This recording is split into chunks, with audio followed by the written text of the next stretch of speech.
काल आपण सद्गुरु बाबांचा जे ग्रंथ आहे साई सच्चरित्र ग्रंथ, या ग्रंथाच्या किती ओव्या आहेत, किती अध्याय आहेत, हा ग्रंथ कशा पद्धतीनं निर्माण करण्यासाठी आज्ञा मागितली, दाभोळकरांनी सद्गुरु बाबांकडे हे पाहिलं.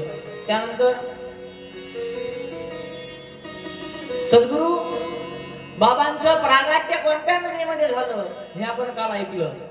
पाथरी या शहरामध्ये बाबा आपण काल प्रगट झाल्याचे पाहिले. त्यानंतर ते असणारे सद्गुरु बाबा पाथरी शहरातून शिर्डी या गावामध्ये आणि कशा पद्धतीने आलेले आहेत.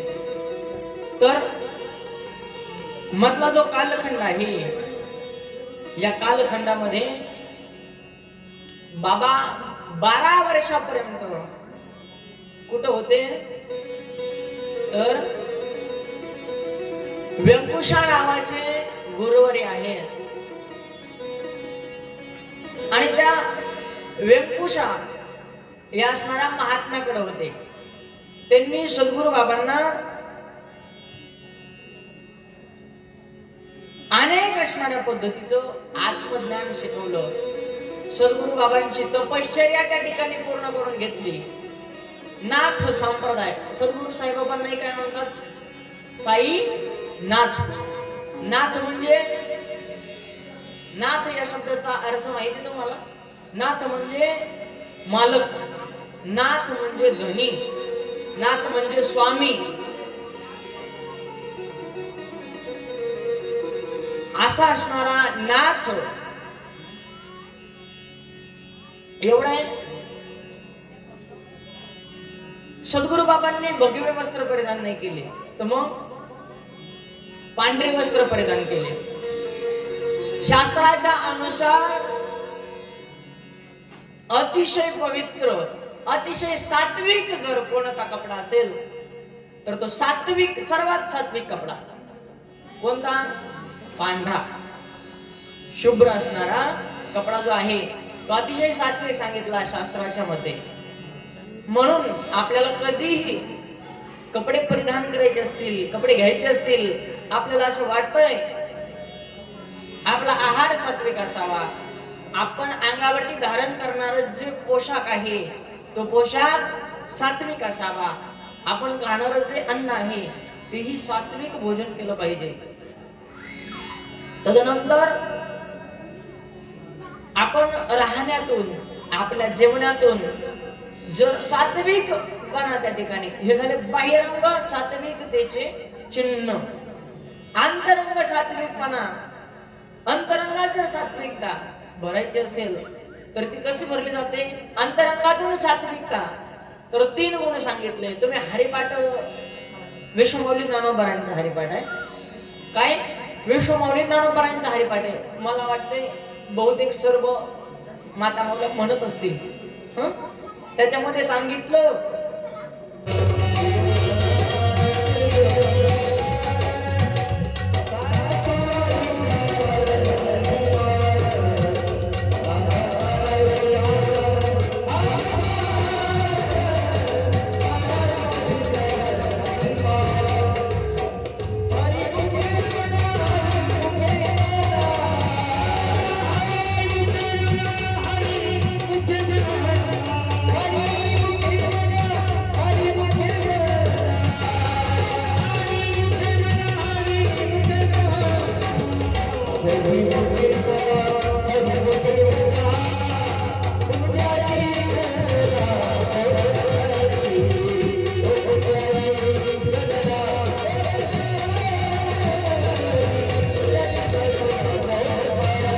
त्रिगुण, असार, निर्गुण, हे सार.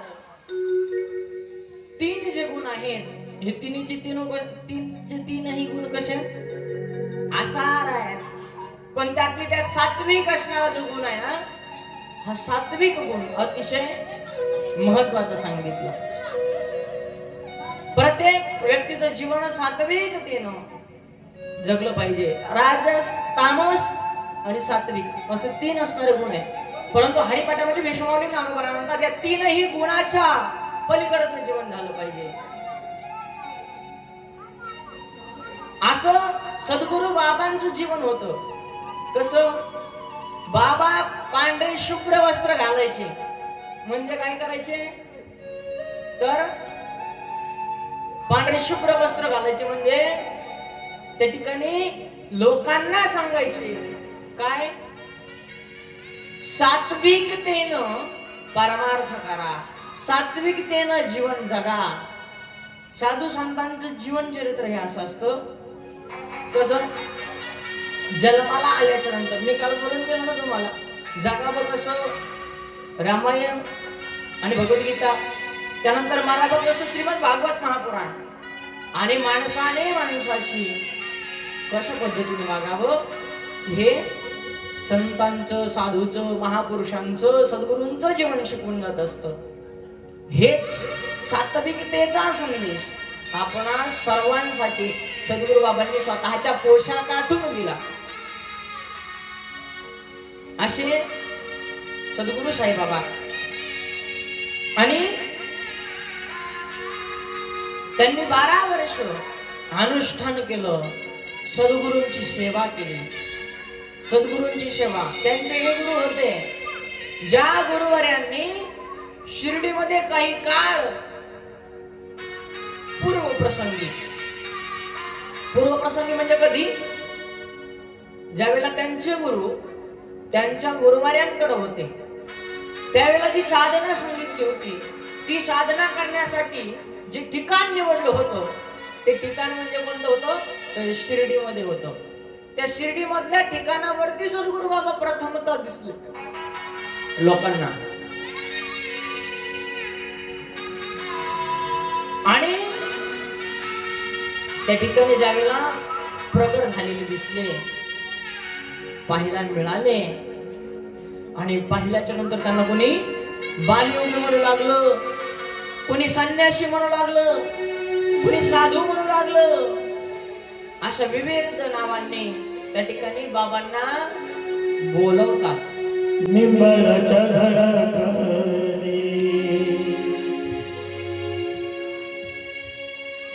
आज साई पडले, निंबाळाच्या झाडाखाली आज साई पडले, सारा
सद्गुरू बाबांचं प्रागट्य झालं, दिसले. लोकांनी विविध नावाने त्यांना त्या ठिकाणी संबोधलं गेलं. एवढ्यामध्ये नित्यनेम होता कोणाचा? बाईजामाई कोठे यांचा नित्यनेम होता. प्रत्येक गुरुवारच्या दिवशी बाईजामाईंनी सुंदरसा पुरणपोळीचा नैवेद्य खंडोबाला घेऊन जावा. त्या ठिकाणी त्यांना आपत्य नव्हतं. आपत्य म्हणजे त्यांना मुलगा नव्हता आणि अंतःकरणामध्ये भगवंताविषयी अतिशय प्रेम. शिर्डीचं दैवतच होतं खंडोबा. प्रत्येक गुरुवारच्या दिवशी खंडोबाच्या मंदिरामध्ये नैवेद्य घेऊन जावा. नैवेद्य ताटामध्ये तयार आहे. सुंदरचं ताट सजवलेलं आहे.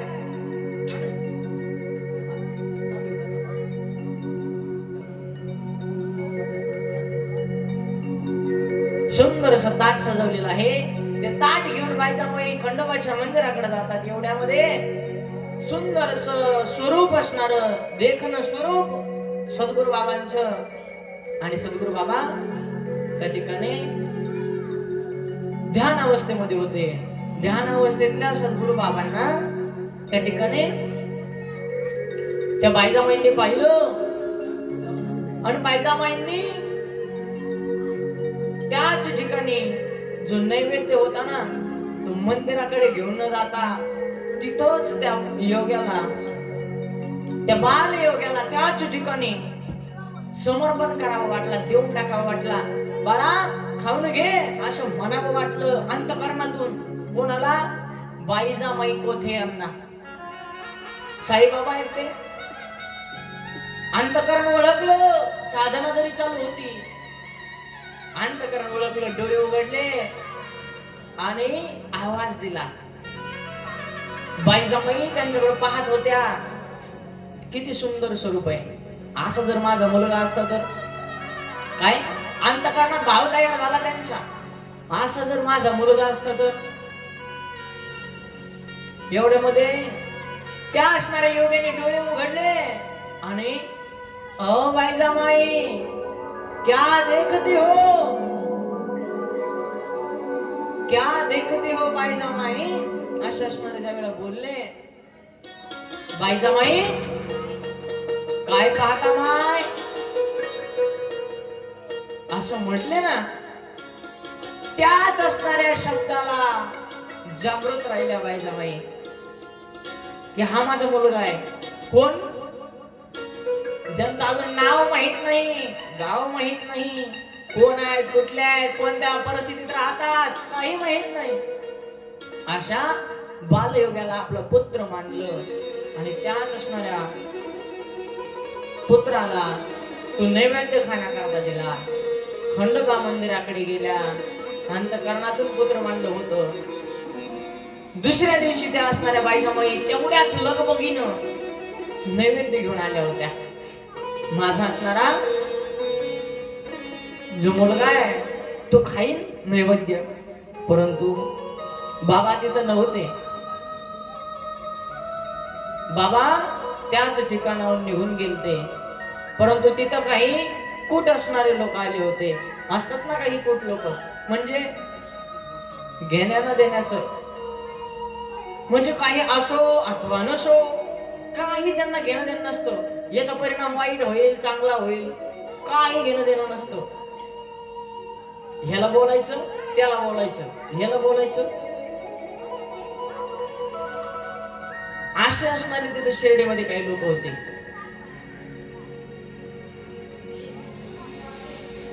त्यांनी बाबांची विचारपूस करायला सुरुवात केली.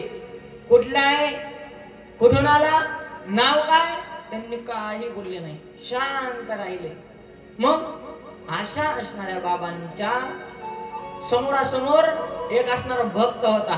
त्या भक्ताचं काय झालं, अंगात आलं. जसं अंगात आलं त्यावेळेला काही लोकांनी विचारायला सुरुवात केली, हा जो झाडाखाली बालक बसलेला आहे ह्या असणाऱ्या बालकाविषयी काही सांगा. त्यावेळी सांगितलं इथं खांदा. खांदा म्हटल्याबरोबर तिथं खांदायला सुरुवात केली, उकरायला सुरुवात केली. खड्डा तयार झाला. खड्ड्यातून त्यांना एक असणारा गुफा लागली.